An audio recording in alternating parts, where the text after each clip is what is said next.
How to create custom API in Strapi. Follow the instruction. Create a new API using the command npx strapi generate API book. Go to the generated folder src/api/book.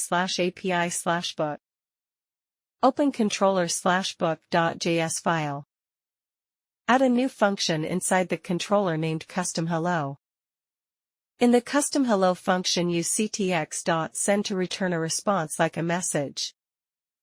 Open routes/book.js file. Inside the routes array, add a new route object.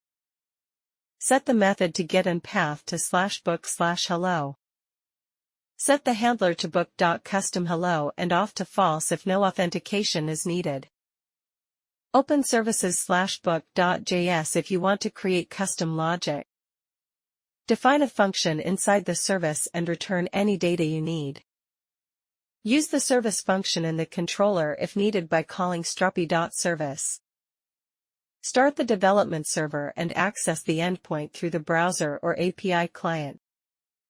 Thank you for watching.